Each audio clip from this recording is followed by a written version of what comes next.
오늘은 긍휼히 여기고 청결한 자가 받는 복이라는 제목을 가지고 함께 말씀을 나누고자 합니다. 세상은 많은 복들을 제시하죠. 이것이 복이다, 저것이 복이다. 일종의 건강한 것이 복이다, 많은 부를 갖는 것이 복이다, 또한 선행을 하는 것이 복이다, 평안하는 것이 복이다. 이런 식으로 여러 가지 복을 제시하고 있고요. 그 복을 얻기 위해서 힘씁니다. 또 예수님께서도 오늘 우리가 요즘 팔복에 대한 말씀을 보고 있는데 팔복을 선포하셨죠. 그만큼 복이라는 것은 인생 가운데 중요한 것입니다. 복 받는 인생, 복의 삶을 살아가는 것은 중요하죠. 그런데 세상에서 말하는 복과 예수님이 강조하신 복에는 차이가 있어요. 어떤 차이가 있냐면은 세상이 말하는 복은 그 복을 얻기 위해서는 네가 가만히 있으면 안 돼. 좋은 습관이 있어야 돼. 그 복을 얻으려면 좋은 습관, 일찍 일어나야 된다, 부지런해야 된다, 여러 가지 이런 거 있죠. 그런 것들을 해야 될, 그런 좋은 습관을 가져야지 되고, 그것을 또 얻기 위해서 노력해야 돼 라는 것이 세상에서 얘기하는 것이죠. 너희가 좋은 습관과 노력을 갖고 있었을 때 그 복을 너희들이 누릴 수 있다 하면서 그렇게 주장을 합니다. 그런데 예수님의 복의 선언은 보면은 그렇지 않은 면들이 우리가 볼 수가 있어요. 예수님의 팔복을 보면은 어떤 의미를 갖고 있냐면은 너희는 이미 복을 받은 자야 라는 부터 출발합니다. 무슨 복이죠? 구원의 복을 얘기하고 있어. 하나님 나라를 너희들이 이미 유업으로 받은 자다라는 것을 전제로 하는 거예요. 하나님의 복을 받은 자로서 너희에게 이미 하나님에 들어가게 된 복을 받은 자인데, 너희들이 이 땅에서 하나님 나라 가기 전까지는 얼마 정도의 시간들을 살아야 되잖아요. 어떤 사람은 100년을 살 것이고, 어떤 사람은 90년, 어떤 사람은 50년, 다 사람마다 차이가 있겠지만은, 어떤 사람들에게 주어진 그런 인생의 기간들이 있잖아요. 그 기간 안에 하나님 나라가 가기로 작정되어 있는, 이미 정해져 있는 그 사람들에게 있어서 너희들이 이 땅의 이 세상 속에서 살면서 어떻게 살아가는 것이 복된 인생인지에 대한 부분들을 말씀하고 있는 거거든요. 그래서 너희들이 내가 가르치는 대로 그 복을 하게 되어지면은 정말 하나님 뜻대로 거룩하게 살게 되어지고, 그리고 하나님께 영광 돌리면서 그 삶이 복되다라고 그렇게 강조하고 있는 것을 알 수가 있습니다. 그래서 우리는 이렇게 세상의 복도 중요합니다. 있잖아요. 저도 건강을 잃으면 얼마나 힘들어요. 몸이 좀 안 좋아지면 얼마나 힘듭니까? 저도 사실 며칠 전에 제가 이석증으로 몸이 휘청휘청 하더라고요. 잠에서 깨서 화장실 가는데 휘청휘청해서 저는 잘 그때 몰랐는데 제 딸이 증상을 보더니 이석증 같다. 그래서 병원 갔더니 이석증이라 이렇게 판명되어져서, 그래서 좀 현재 제가 나름대로 조심하고는 있어요. 그래서 계속 중심을 잡아가려고 노력을 하고 있는데, 하나씩 뭐가 건강에 문제가 생겨지니까 겁이 살짝 오더라고요. 그만큼 건강도 중요한 것이고, 물질이 부족하면 물질 때문에도 힘들죠.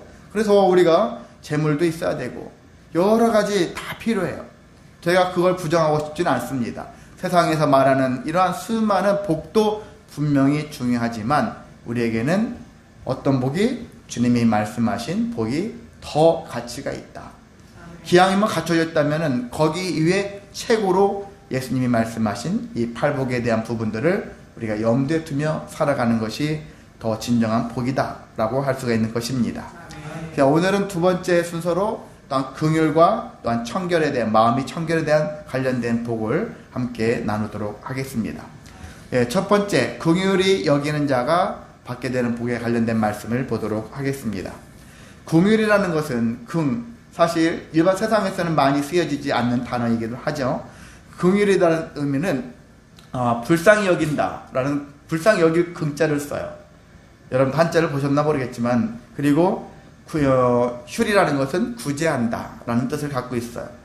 불쌍히 여기며 돌봐주는 마음을, 행위를 뜻한다 라고 할 수 있는데, 사실 긍휼보다는 우리가 많이 쓰여지는 단어는 어떤 단어일까요?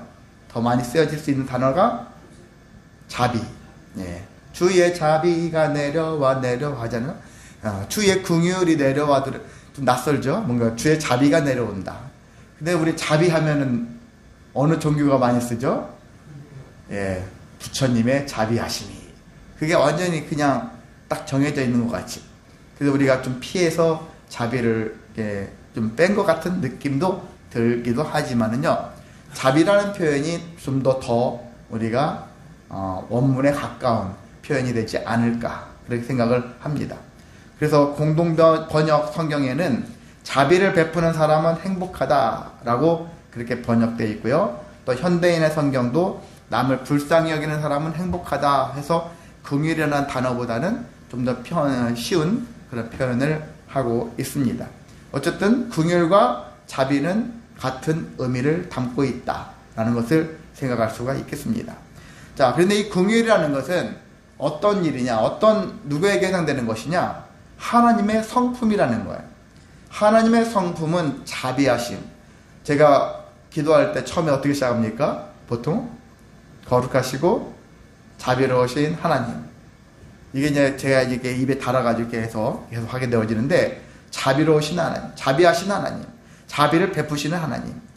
그런 하나님을 하는데 하나님의 성품을 얘기하는 거예요. 하나님 이런 하나님이시다라는 것을 얘기하는 거죠. 사실 하나님은 사랑이시다 얘기도 하죠.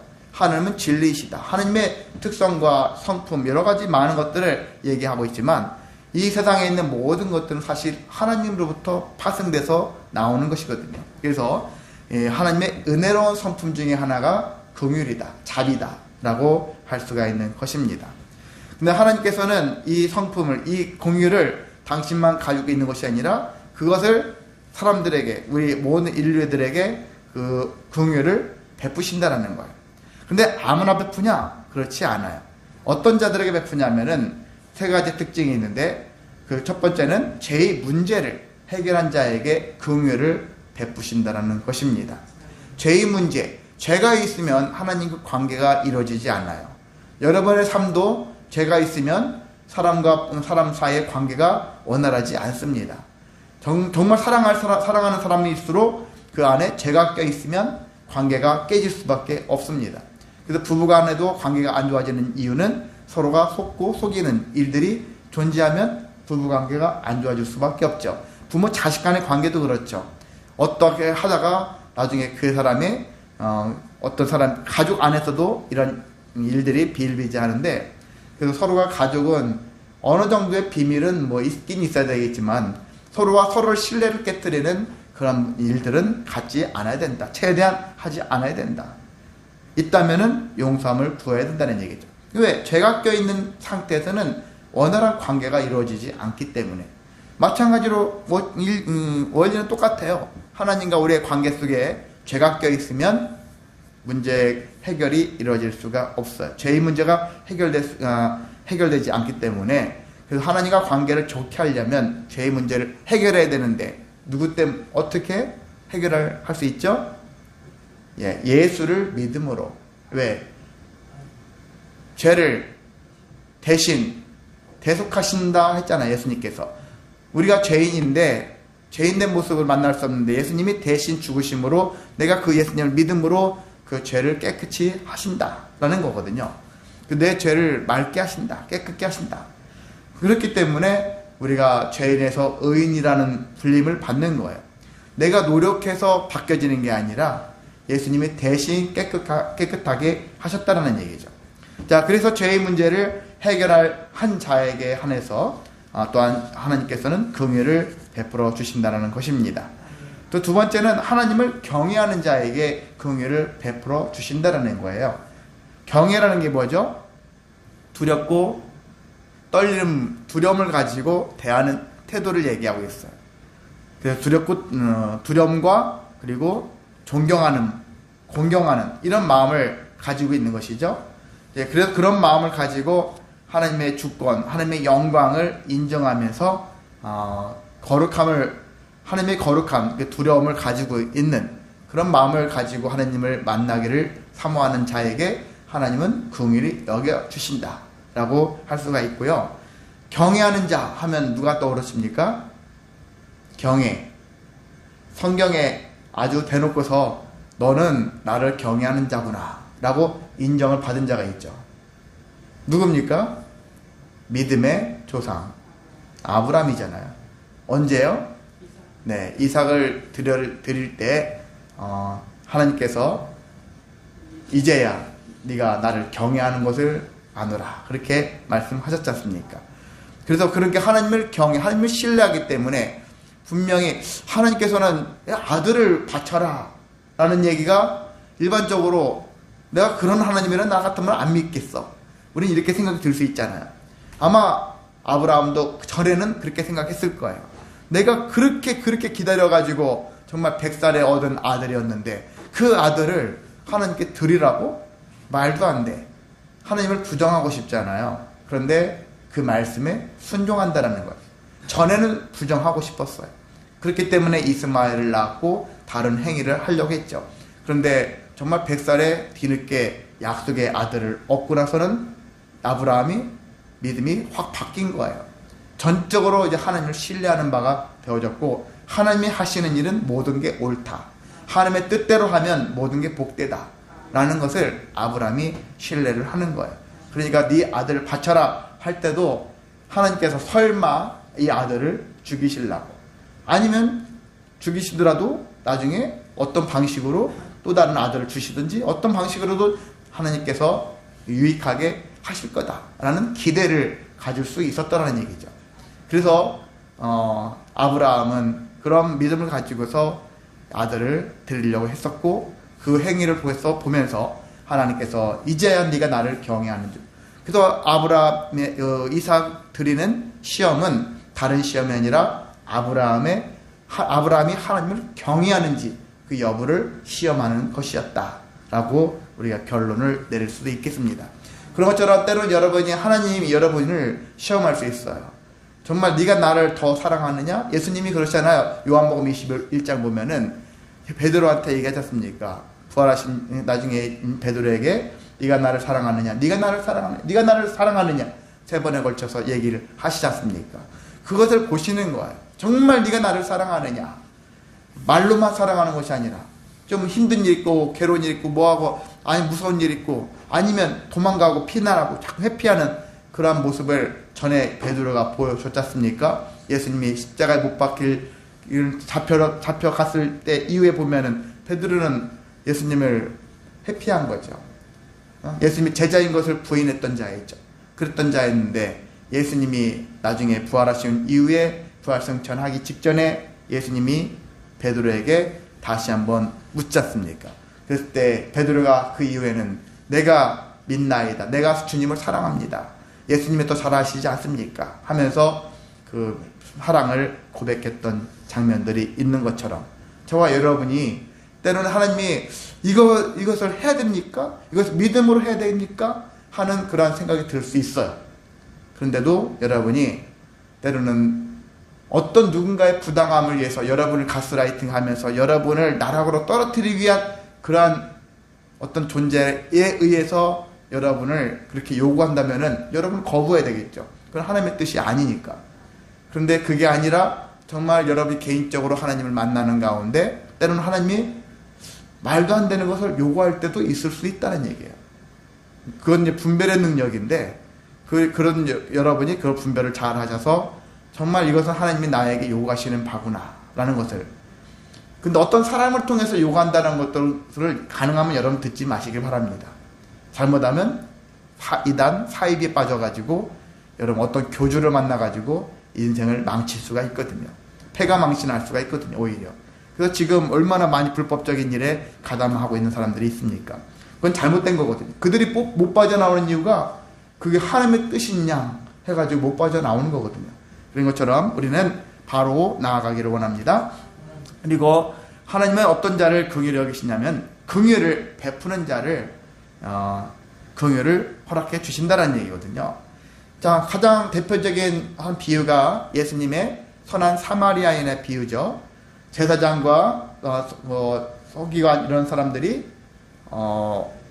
레인들이 그 사람들은 강도 만난 자를 보고서도 지나쳐 가버렸어요. 죽었다 생각을 하니까 저 피를 본 자를 이렇게 만지거나 하면은 이 사람들은 하나님 앞에 제사를 드릴 수 있는 자가 안 되니까, 제외될 수밖에 없으니까 그런 여러 가지 것들을 고려를 하는 것이죠. 정말 이 죽어가는 사람을 보고서 고쳐야겠다, 저 사람 살려야 되겠다는 그런 마음보다는 내가 지금 이걸 하게 되어지면 내 일을 하지 못해 하는 이런 마음이 더 큰 거죠. 이기적인 그런 마음이죠. 자기는 하나님께 제사하는 것이 더 중요해라고 생각하지만, 여러분, 하나님께 제사하는 것보다 더 중요한 게 뭐죠? 생명을 구하는 일이거든요. 생명 구하는 일을 제껴두고 저게 죽어가는데 외면하고 나는 하나님께만 제사를 드릴 거야, 이런 마음을 갖는 것을 하나님이 기뻐하실까요? 그렇지 않은 거죠. 안식일 되어졌는데 안식일하면 일하면 안 돼. 근데 동물이 아니면 사람이 우물에 빠졌어. 그것도 구하는 것도 일이거든요. 그래서 그거 구하면 안 된다. 율법으로 사람들이 정해놓고 구하면은 그것을 정지하고 돌로 던져서 죽이려고 했던, 그게 말이 되는 것이냐? 그게 하나님의 원하신 뜻이냐고요. 하나님의 안식일을 제정한 목적이 거기에 있냐고요. 사람들이 잘못 생각하고 잘못된 적용을 하면서 오히려 정지하고 사람을 판단하는 일들이 많다는 얘기죠. 과거만 그런 것이 아니라 오늘날에도 여전히 말씀을 잘못 적용해가지고 잘못 하나님의 뜻을 왜곡하는 사람들이 존재합니다. 그래서 우리는 그런 것이 아니라 선한 사마리아인이라는 것을 왜 하냐면은, 이 사람 당시에 사마리아인은 일반 유대인들이 아니잖아요. 피가 섞인 자들이에요. 당시에는 피가 섞인 자들을 보고서 멸시하고 천대했던 당시의 문화가 있었습니까? 근데 이 강도 만난 자를 포도주와 기름으로 상처를 치료하고 처치한 다음에 주막으로 다소 돌봐주고, 나중에 볼일에서 떠나는데 주막 주인한테도 더 나중에 치료 비용이 들면 후에 더 주겠다, 이렇게까지 했지 않습니까? 자, 이 비유를 율법 교사들에게 얘기하면서, 율법 교사한테 얘기하면서 이 세 사람 중에 레위인과 그 다음에 제사장과 사마리아인 세 사람 이야기를 하면서 누가 강도 맞는 자의 이웃이 되겠느냐 질문을 하셨죠. 그랬을 때 그 율법 교사는 선뜻 사마리아인이다, 자기 입으로 말하고 싶지 않았던 것 같아요. 그래서 뭐라고 합니까? 자비를 베푼 자입니다, 이런 식으로 애둘러 표현을 한 것 같습니다. 자, 그래서 예수님이 뭐라고 하셨습니까? 너도 이와 같이 하라. 가서 너도 이와 같이 하라. 이렇게 얘기를 하시는 거예요. 이 이야기가 그런 율법 교사한테 해당되는 얘기가 아니라 오늘날 우리 모두에게 해당되는 얘기거든요. 우리 모두에게 예수를 믿는 자라면 너도 가서 이와 같이 하라. 선한 사마리아인처럼 하라. 그런 얘기를 말씀하고 있는 것이라고 볼 수가 있는 것입니다. 그래서 우리는 신앙인은 어떻게 살아야 됩니까? 이와 같이 긍휼히 여기는 삶을 살아야 하는 것입니다. 근데 두 가지 마음이 필요해요. 그냥 무조건 시키는 대로 가서 하는 게 아니라 우리 마음에 자동으로 이렇게 발동되어지는 마음을 가지고서 해야 되잖아요. 부모가 시키니까 야 가서 저기 가서 저 사람 도와주기 싫은데 부모가 시키니까, 아니면 선생님이 시키니까, 목회자가 시키니까 억지로 하는 그런 것이 아니라 자발적인 마음이 생겨야 되지 않겠습니까? 그래서 두 가지 마음이 필요한데, 그 첫 번째 마음이 동정하는 마음이에요. 동정하는 마음, 같은 마음을 갖는 거야. 불쌍하다, 처량하다, 뭐 여러 가지 안타깝다라는 그런 느낌으로 바라보는 것도 있지만, 그와 같은 그의 심정을 같이 한번 생각해 보는 것이죠. 자, 예수님께서는 우리를 어떻게 보시냐? 불쌍히 보시면서 긍휼을 베푸시는 분이다 라고 표현을 하고 있는데, 그걸 어떻게 히브리서는 얘기하고 있느냐? 히브리서 2장 18절에 보면은요, 그가 시험을 받아 고난을 당하셨은즉 시험받은 자들을 능히 도우실 수 있느니라, 이렇게 말씀하고 있습니다. 이 의미는 뭐냐면은 예수님이 하나님의 아들인데 고통이 알겠어? 그렇게 생각할 수 있잖아요. 신의 아들인데 저분이 배고픔을 알아? 저분이 고난이라는 거 알아? 저분이 뭐 매 맞고 뭐하고 해가지고 고통을 알아? 이런 거죠. 그런 것들을 모를 거 아냐? 이렇게 생각할 수 있다는 얘기예요. 그런데 예수님이 그러셨습니까? 이 땅에 오셔서 정말 배고픔도 있고요, 그리고 수많은 사람들한테 멸시 천대를 받기도 하고 막 매도 맞고 나중에 십자가 못 박혀 돌아가시기까지 했잖아요. 세상에서 당할 고통은 다 당하신 거죠. 예수님이 다 당해봤기 때문에 어떤 사람이 어떤 고통에 있으면 그 사람의 고통을 알아요, 몰라요? 당연히 알죠. 여러분, 어떤 사람이 임신했대, 제왕절개가 뭐죠? 유산을 했어요. 유산을 아는 사람들 입장에서는 유산하고서 어떤 사람이 뭐 한 달 동안 쉬었다고 했더니 좋겠다, 너는 한 달 동안 쉬었다, 이런 얘기까지 제 아내가 좀 들은 적이 있어요. 그런 얘기 들은 적이 있더라고요. 정말 유산을 안 당해본 사람은 유산이 얼마나 그 사람에게 고통이고 그의 몸에도 얼마나 힘든 일이었는지. 근데 남의 고통을 쉽게 얘기하는 사람들이 있다는 얘기죠. 그것도 누가요? 예수 믿는 자들이 더 시기, 질투, 멸시하듯이 그렇게 말을 쉽게 한다라는 것입니다. 이제 그런 것을 볼 때마다 좀 안타깝다는 얘기죠. 그래서 우리는 다 완벽할 수는 없지만은 그 누군가에게 내가 저 사람처럼 경험하지 못했다 할지라도 그 사람의 마음을 자꾸 동정하려 하는 마음을 가질 필요가 있어요. 동자가 같은 마음을 가지라는 얘기예요. 같은 마음. 그런 마음을 가져야 된다. 근데 세상은 가면 갈수록 성격 장애자들이 많죠. 대표적인 사람들이 사이코패스라고 하죠.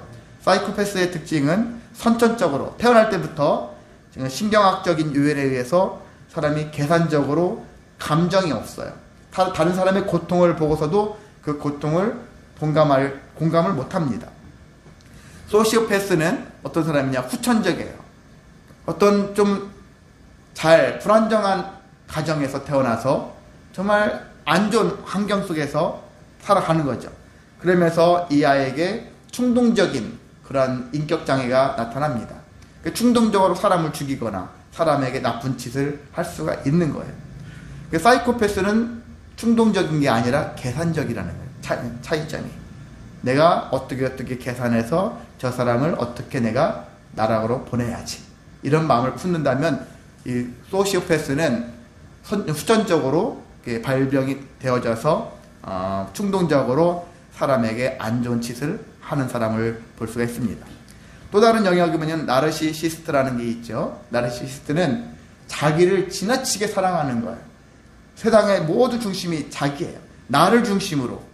자기의 성격 장애를 갖고 있고요. 그 사람의 특징은 인정 욕구가 강하다는 거예요. 모든 다 나를 인정해 주기를 바라는 마음이 커서 그러한 관련된 짓을 하는 것이죠.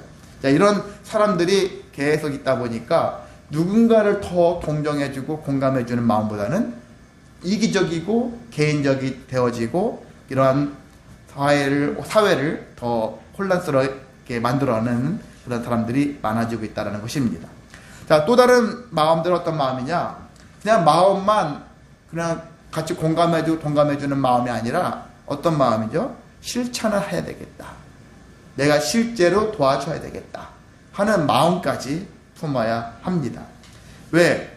이런 긍휼, 자비 이런 것은요 그냥 마음으로만 불쌍히 여기는 것에서 끝나는 게 아니거든요. 실제 행동으로, 구체적인 행동으로 돕는 거거든요.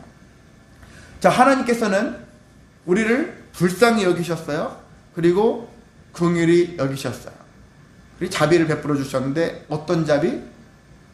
가장 큰 자비를 우리에게 베풀어 주셨잖아요. 하나님의 아들을 보내서 죽게 하신 거죠. 내 아들을 내어 주심으로 우리를 구원하신 긍휼을 베풀어 주셨다는 얘기거든요.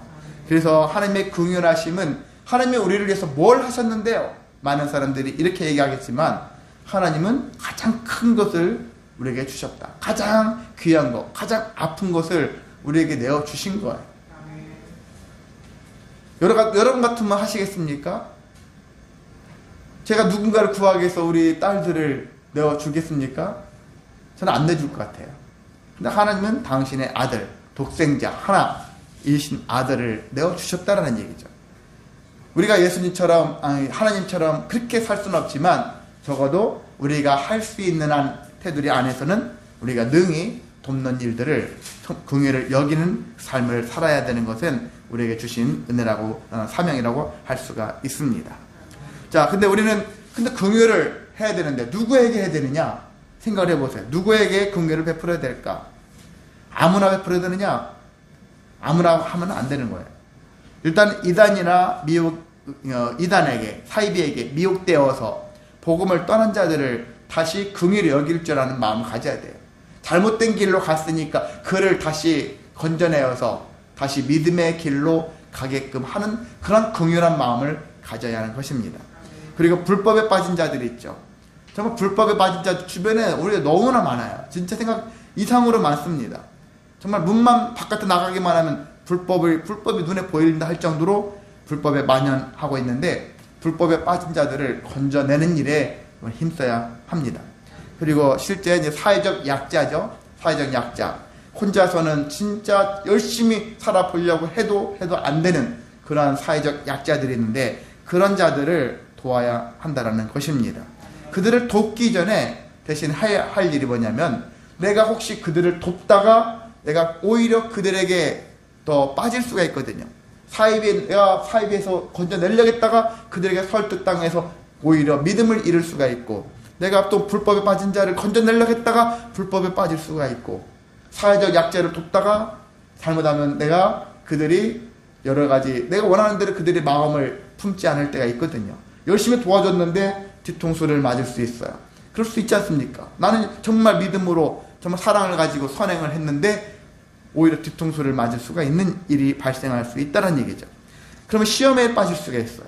남을 돕다가 시험에 빠질 수 있는데, 그래서 저와 여러분은 믿음이 있어야 한다는 거예요. 더 믿음을 견고하게 해야 하는 것입니다. 내 자신을 믿음으로 세워야지 결코 나는 무너지지 않는다. 저들이 어떤 짓을 할지라도 나는 거기에 빠지지 않는다. 무너지지 않는다. 그런 마음을 가지고 내 자신을 지켜야 합니다.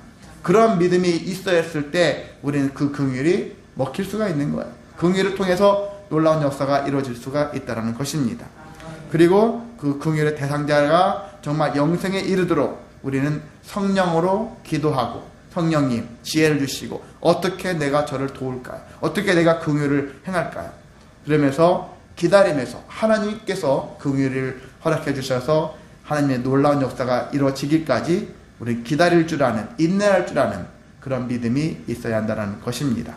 자, 긍휼히 여기는 자에게는 하나님께서 긍휼을 여겨주시는 은혜를 받을 수 있습니다. 이미 우리는 구원이라는 긍휼을 받았지만은 이 땅에 하나님 나라 가기 전까지 인생을 살아가는 동안에 또한 여러 가지 긍휼이 필요하잖아요. 건강에 대한 긍휼도 필요하고, 부에 대한 것도 필요하고, 수많은 것도 다 필요합니다. 이러한 수많은 것들이 필요하기 때문에 제일 중요한 것은 하나님과 함께 좋은 관계를 이루면서 평안을 얻고 누리며 살아가는 것이다 라는 것을 기억하셔서, 하나님께서 긍휼히 여기는 자를 결코 버리지 않고 세워주신다는 것을 기억하시기를 원합니다. 예, 두 번째는 이제 마음이 청결한 자가 받는 복에 대한 이야기들을 하겠습니다. 하나님은 인간에 대해서, 사람들에 대해서 어떤 것을 보시냐? 중심을 보신다 그러잖아요.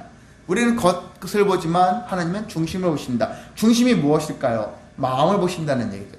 왜? 우리의 인생은 우리의 마음을 먹게 달려있다 하잖아요. 내 마음이 어디를 가고 있는가? 무엇을 향하고 있는가? 무엇을 얻기를 소망하고 있는가? 이게 중요하지 않습니까? 그래서 하나님께서는 우리의 마음을 보시면서 우리가 마음을 좋게 잘 지켜내기를 원하시고 있습니다. 잠언 4장 23절에 무릇 지킬 만한 것보다 더욱 내 마음을 지키라. 왜 그렇습니까? 생명의 근원이 이에서 남이니라. 생명의 근원이 내 마음이 잘못되어 있으면 무너질 수 있다는 거예요.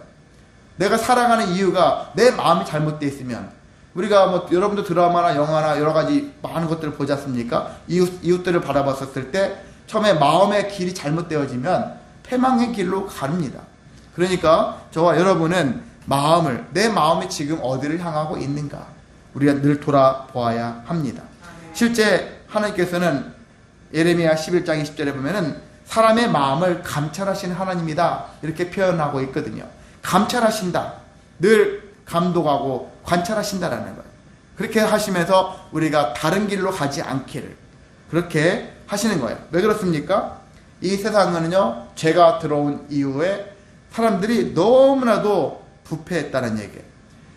예레미야 17장 9절에도 만물보다 거짓되고 심히 부패한 것은 마음이다 하면서 누가 능히 이를 알리오 하면서 한탄하는 이야기들이 있습니다. 예수님도 말씀하셨죠. 사람에게서 예수님이 어떻게 말씀하셨냐면 마음에서 나오는 것은 악한 생각과 살인과 간음과 음란과 도적질과 거짓 증거와 해방이니 이런 것들이 사람을 더럽게 한다. 그렇게 얘기를 하고 있습니다. 이 마음에서 모든 것들이 악한 것들이 나올 수 있다는 거거든요. 그래서 예수님이 저희 특히 종교 지도자들을 향해서 어떤 비유를 하고 있냐면 회칠한 무덤 같다. 그런 얘기를 하는 거예요. 회칠한 무덤. 어떻습니까? 무덤이 하얀색 회를 다 칠했어요. 정말 깔끔해요. 무덤이 깨끗하고 와 정말 환하고 멋있고 이쁘고 정말 좋아 보여요. 잘 정돈된 것 같이 보여요. 그런데 회 칠했지만은 거기에 뭐가 놓여져 있죠? 시체가 놓여져 있는 거예요. 부패할 시체가 놓여져 있는 거예요. 그러니까 부패한 무덤과 같은 자들이다. 당시에 종교 지도자들을 예수님이 이렇게 표현하고 있다는 것이에요. 그럼 당시에만 그러느냐? 오늘날도 그래요. 그래서 신바리새인이라는 말 들어보셨죠? 신바리새인이라는 얘기는 예수님 당시의 바리새인, 예수님이 야 이 독사의 자식들아 욕을 하셨고 회칠한 무덤 같은 놈들아 그들의 이선, 그들의 외식하는 면들을 지적을 하셨는데 그때만 잠시 존재했던 자들이냐? 아니에요. 시대는 계속해서 흘러서요. 오늘날도 있고요. 미래적으로도 신바리새인과 같은 사람들은 여전히 존재할 수가 있어요. 사람이 있는 곳에는 이러한 존재들이 어디 가나 늘 존재합니다. 여러분도 잘 보세요.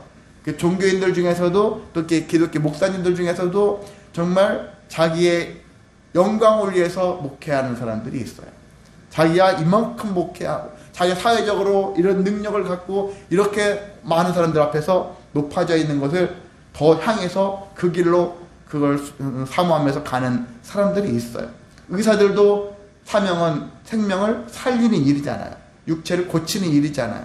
근데 그것보다는 내가 나중에 잘 눈에 띄어서 뭐 대학 병원 원장이 된다든지 뭔가 어떤 직임을 받아가지고 높은 자리에 앉아가는 그런 것들을 추구하는 사람들이 있다는 거예요. 자기 본분을 이루는 것이죠. 이런 사람들이 존재하는 것이죠. 예수님께서는 높아지는 자체가 문제가 있는 것이 아니라 네 마음이 정말 내 자연스럽게 열심히 사람을 살리다 보니까 어느새 높아져 있어. 이건 괜찮은 거예요. 근데 살리는 것은 안 해버리고 그건 다 덮어버리고 어떻게 하면 내가 잘 보여서 높아질까 이것만 연구하는 사람들이 있다는 것이죠. 정치적인 그런 일들로 해서 많은 사람들을 음해하고 자기가 높아지기를 사모하는 이런 사람들이 어떤 사람들입니까? 바로 당시의 종교 지도자들이었고 이 사람들이 오늘날도 있고 앞으로도 계속 이런 사람들은 존재한다는 거예요. 어느 계층이나 어느 부서나 다 이런 데 있기 때문에 우리가 그런 사람들에게 속지 말아야 된다라는 얘기거든요. 때로는 우리도 이선자가 될 수 있다는 얘기죠. 외식하는 자가 될 수 있다는 얘기죠. 그래서 이렇게 마음을 잘 다스릴 줄 알아야 하는 것입니다. 자, 그래서 신앙인들은 이런 마음을 어떻게 해야 되느냐? 청결하게 해야 된다. 청결하다라는 의미가 뭐죠? 거짓이 없다. 그리고 정직하다. 이렇게 이런 마음을 품어야 한다는 얘기인데 이것은 단순하게 쓰레기를 치워서 깨끗한 상태가 아니라 그 자체가 순수한 상태. 순수하다. 정말 그 자체로 순수한 모습을 갖는 것이죠. 어떤 사람 보면은 잠시 잠깐 죄를 세탁해가지고 뭐 죄값을 치르고 다시 죄인이 아닌 척하는 사람도 있잖아요. 근데 그게 아니라 저 사람은 삶 자체가 순수해. 생각 자체가 순수해. 이런 순수 자체를 원하시는 거예요. 그런 모습으로 자꾸 바꿔 나가는 것이 마음을 청결하게 하는 삶의 모습이라고 할 수가 있습니다.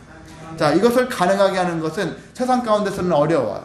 여러 가지 시도를 많이 하지만 열심히 공부하고 열심히 뭔가를 수련해서 바꾸려고 하지만 이것을 바꾸게 하시는 것은 하나님밖에 없다라는 거예요.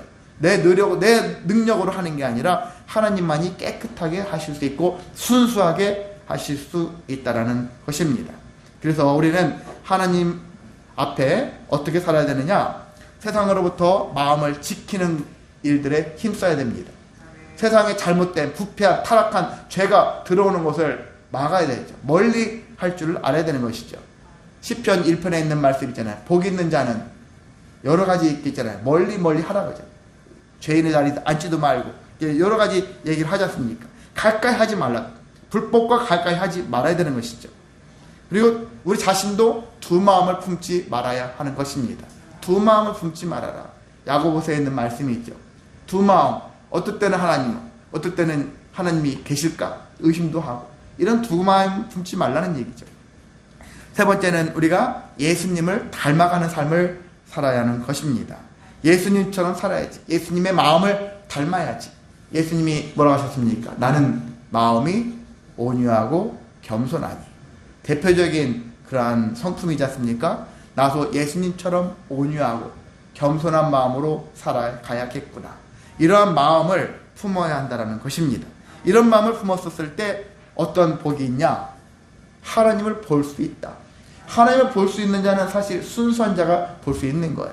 여러분 이 시간도 여러분이 복잡한 마음을 가지고 그리고 여러 가지 개인적인 어떤 이기적인 마음을 가지고 하나님 나 좀 봅시다. 좀 보여주세요.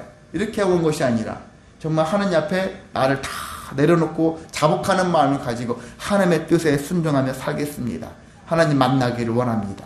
이런 마음을 가지고 나아가는 자에게 하나님은 더 가까이 다가가시고 하나님을 보여주신다고 할 수가 있습니다. 이러한 은혜가 저와 여러분에게 있기를 주님의 이름으로 소망하고 축복합니다. 네, 이 시간 우리가 다시 또 찬송합니다. 620장 여기에 모인 우리